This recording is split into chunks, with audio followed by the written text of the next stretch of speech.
ओम शांति। आज 21 अप्रैल 2022 के बाबा के अनमोल मधुर महावाक्य सुनेंगे। मीठे बच्चे, बाप की याद में रहना है। ये बहुत मीठी मिठाई है जो दूसरों को भी बांटते रहो, अर्थात अलफ और बे का परिचय देते रहो। आज की मुरली से प्रश्न है, स्थायी याद में रहने की सहज विधि क्या है? उत्तर है, स्थायी याद में रहना है तो देह सहित जो भी संबंध है उन सबको भूलो, आकृति को ही भूलना है। चलते फिरते उठते बैठते याद में रहने का अभ्यास करो। अगर योग में बैठते लाल बत्ती भी याद आई तो योग टूट जाएगा, स्थायी याद रह नहीं सकेगी। जो कहते कोई खास बैठकर योग कराए, उनका योग भी लग नहीं सकता।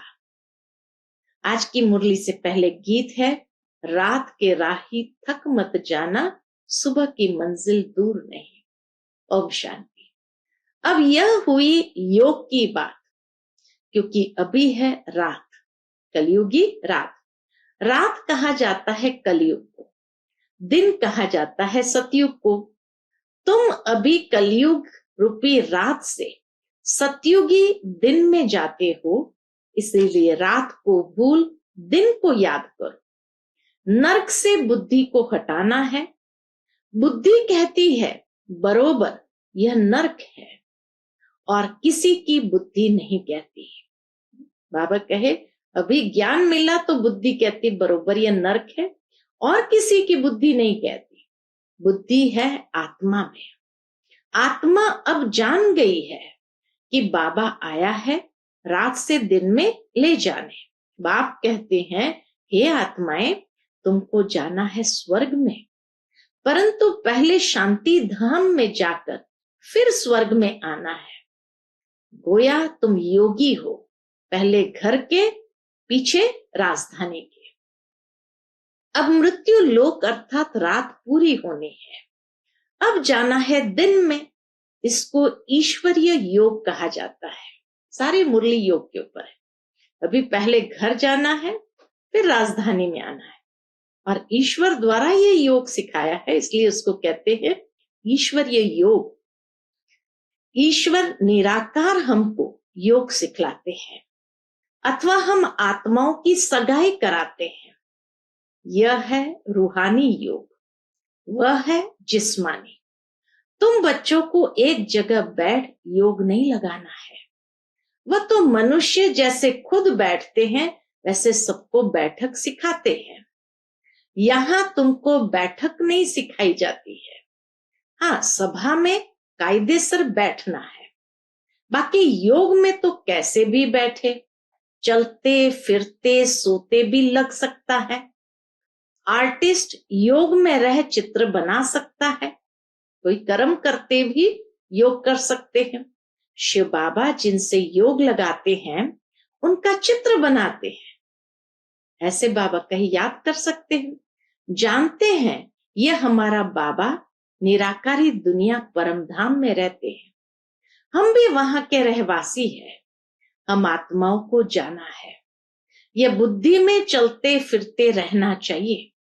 ऐसे नहीं कि मुझे तपस्या में बिठाओ, योग कराओ, ये कहना भी रॉन्ग है। बाबा कहे, कोई खास कहते ना मुझे निष्ठा में बिठाओ, योग कराओ, ये कहना भी रॉन्ग है। बुद्धू ऐसे कहेंगे। बाबा ने उसको टाइटल ही क्या दे दिया, बुद्धू ऐसे कहेंगे।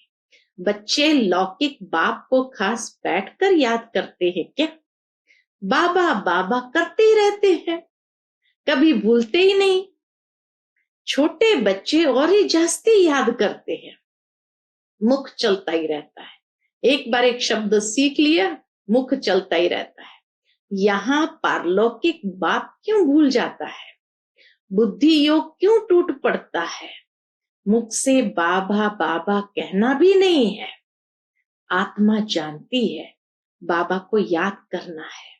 अगर खास बैठने की आदत है तो योग सिद्ध न हो सके। यह ईश्वरीय योग तुमको स्वयं ईश्वर सिखला रहे हैं। योगेश्वर कहते हो ना, तुमको ईश्वर ने योग सिखाया है कि मुझ बाप को याद करो। ऐसे नहीं, जब मुझे दीदी योग में बिठाती है तो मजा आता है। उनका योग कब स्थायी नहीं रह सकेगा। समझो हार्ट फेल की तकलीफ हो जाती है तो उस समय कोई योग में बिठाएगा क्या? यह तो बुद्धि से याद करना है। मनुष्य जो भी योग सिखलाते हैं वह है रॉन्ग। योगी कोई भी इस दुनिया में है नहीं, इस समय कोई भी योगी है नहीं। यूं तो किसको भी याद करो तो वह भी योग हुआ। आम अच्छा लगता है तो उनसे योग लग जाता है। लाल बत्ती अच्छी लगती है तो वह याद आएगा, तो उनसे भी योग हुआ। परंतु यहाँ तो देह सहित देह के जो भी संबंध है उन सबको भूल मुझ एक के साथ योग लगाओ, तब तुम्हारा कल्याण होगा और तुम विकर्मा जीत बन जाएंगे। बाप ही आकर सदगति का रास्ता बताते हैं। बाप के बिगर कोई भी सदगति दे न सके, बाकी सब है दुर्गति का रास्ता बताने वाला। स्वर्ग कहा जाता है सदगति को, और मुक्ति धाम जहां हम आत्माएं रहती है वह है घर। इस समय सभी को दुर्गति में पहुंचाने वाली है कौन सी बात? मनुष्य मत। निराकार बाप आकर सदगति देते हैं, फिर आधा कल्प हम सदगति में रहते हैं। वहां भगवान से मिलने व मुक्ति जीवन मुक्ति पाने के लिए दर दर भटकते नहीं है। जब रावण राज्य शुरू होता है तब दर दर ढूंढना शुरू करते हैं, क्योंकि हम गिरने लग पड़ते हैं। भक्ति को भी शुरू होना ही है। जैसे गिरने लगे तो भक्ति को भी शुरू होना ही है। तुम जानते हो, अभी हम शरीर को छोड़ फिर शिवालय में जाएंगे। सतयुग है बेहद का शिवालय, इस समय है वैश्यालय। यह बातें याद करनी पड़ती है। शिव बाबा को याद नहीं करेंगे तो वो योगी नहीं, भोगी ठहरा। तुम किसको सुनने के लिए कहते हो तो कहते हैं हम 2 वचन सुनेंगे। किसी को भी कहा आप ज्ञान सुनो तो क्या कहेंगे? अच्छा हम 2 वचन सुनेंगे। अब 2 वचन तो बहुत नामी ग्रामी है। कौन से 2 वचन नामी ग्रामी है? मन मना भव मध्याजी भव। मुझे याद करो और वर्षे को याद करो। इन 2 वचनों से ही जीवन मुक्ति मिलती है।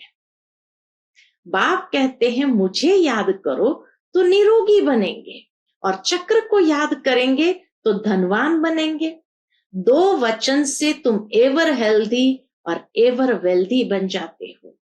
अगर राइट बात है तो उस पर चलना पड़े, नहीं तो समझते हैं बुद्धू है। अलफ और बे यह है 2 वचन। मन मनाबो मध्याजी भवन ये 2 वचन है। अलफ और बे यह है 2 वचन। अलफ अल्लाह, बे हुई रचना।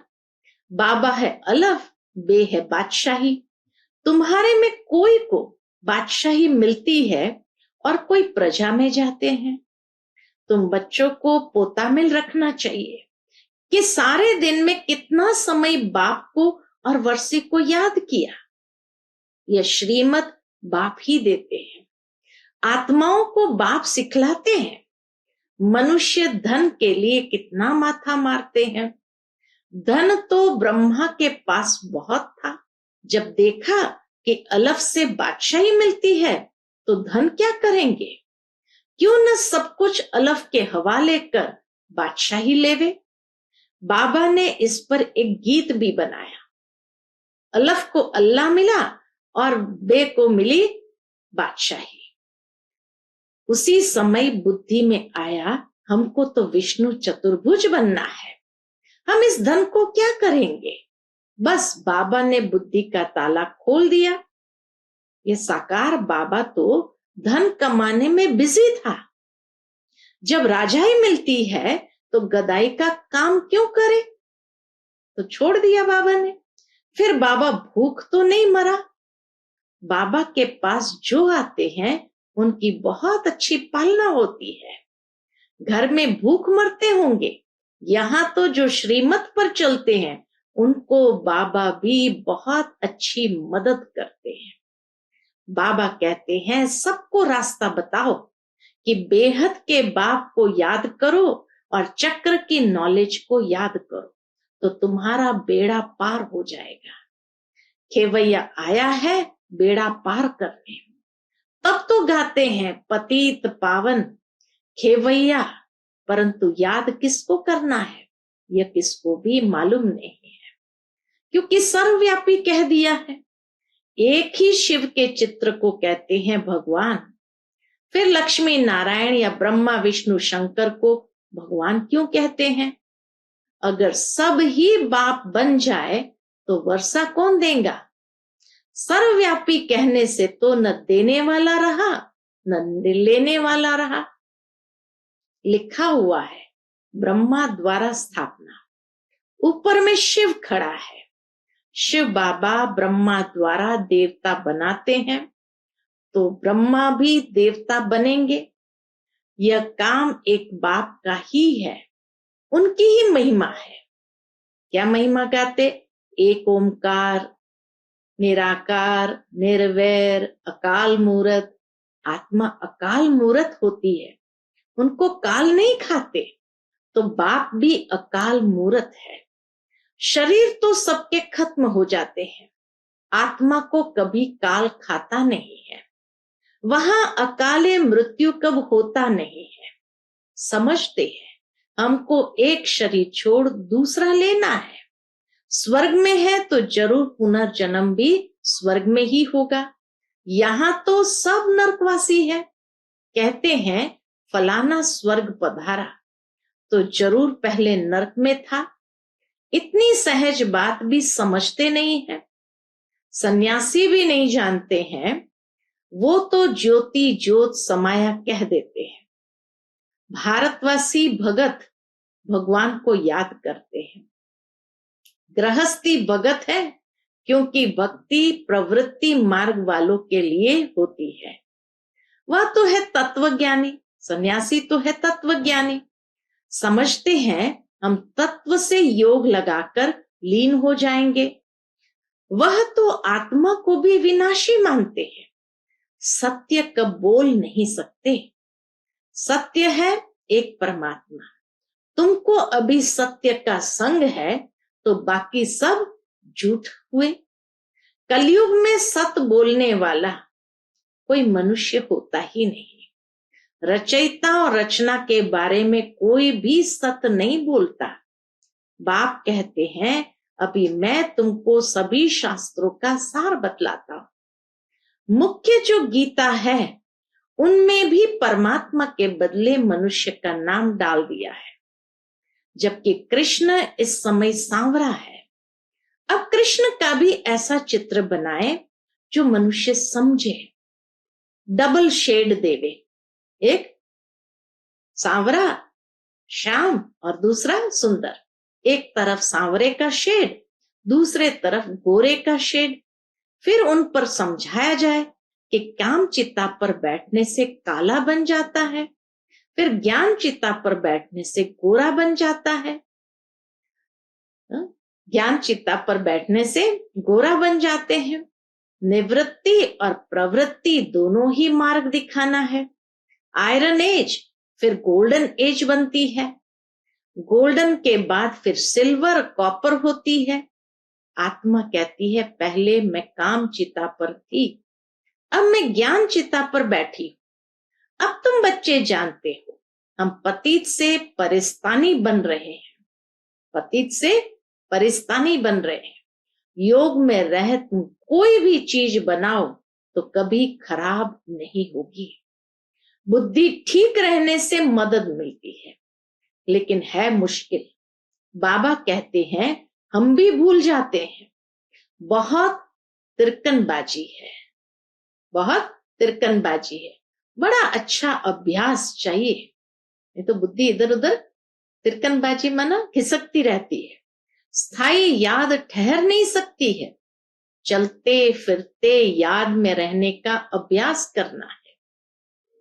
याद तो कहां भी कर सकते हो, याद से बल मिलता है। इस समय सच्चा योग कोई भी जानते ही नहीं। बाप के सिवाय जो भी योग लगाना सिखलाते हैं वह रॉन्ग है। भगवान ने जब योग सिखलाया तो स्वर्ग बन गया, मनुष्य ने जब योग सिखलाया तो स्वर्ग से नरक बन गया। कोई भी उल्टी चलन थोड़ी चलते हैं तो बुद्धि का ताला बंद हो जाता है। 10-15 मिनट भी याद में नहीं रह सकते।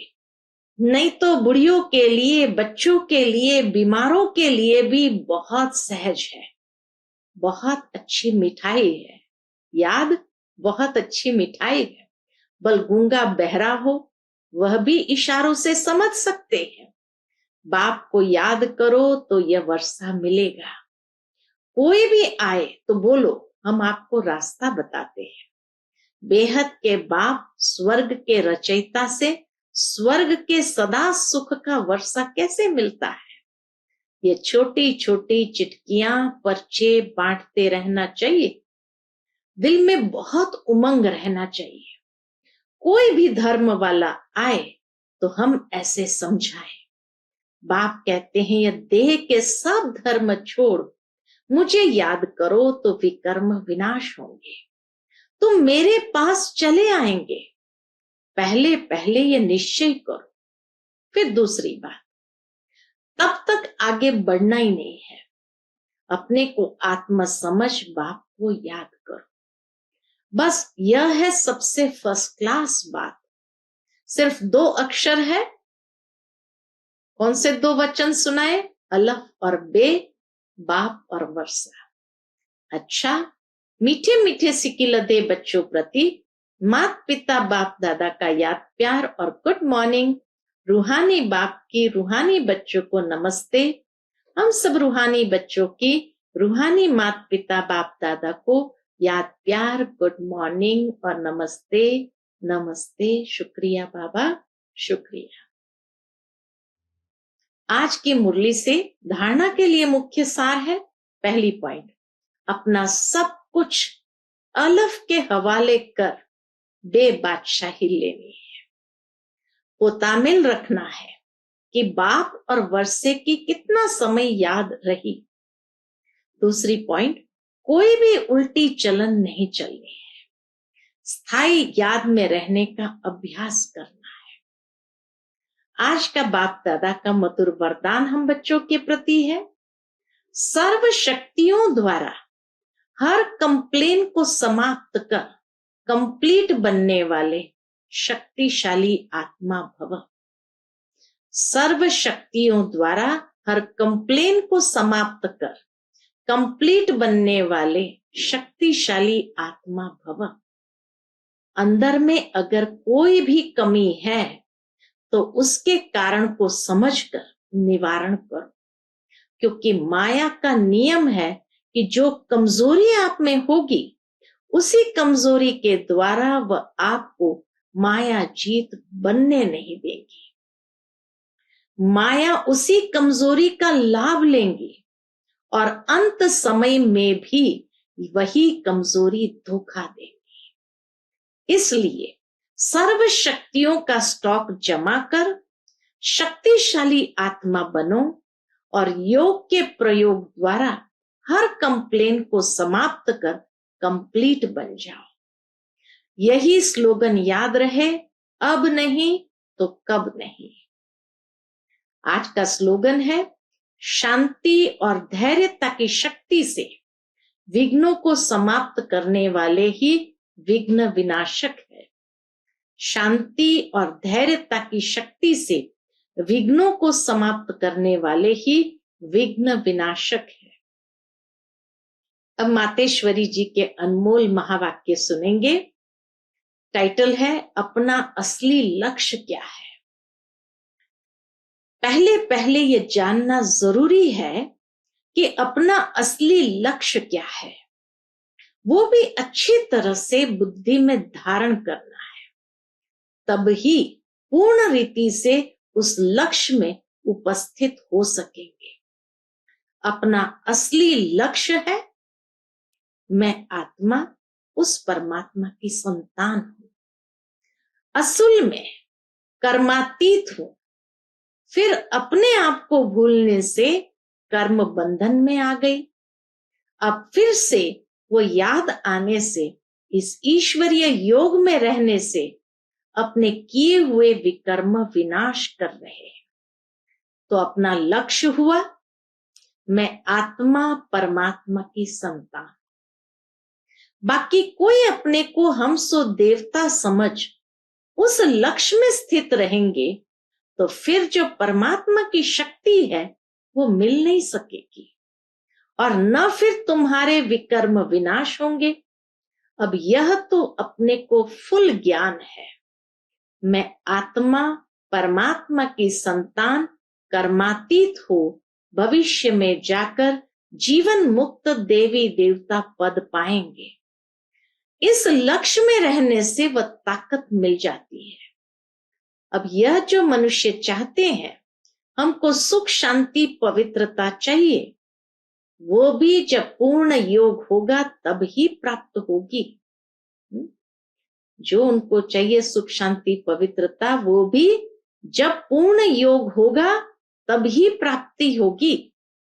बाकी देवता पद तो अपनी भविष्य प्रारब्ध है, अपना पुरुषार्थ अलग है और अपनी प्रारब्ध भी अलग है। तो ये लक्ष्य भी अलग है। अपने को इसी लक्ष्य में नहीं रहना है कि मैं पवित्र आत्मा आखिर परमात्मा बन जाऊंगी। ये लक्ष्य में नहीं रहना है कि मैं परमात्मा बन जाऊंगी, नहीं। परंतु हमको परमात्मा के साथ योग लगाए पवित्र आत्मा बनना है। बाकी आत्मा को कोई परमात्मा नहीं बनना है। अच्छा, ओम शांति।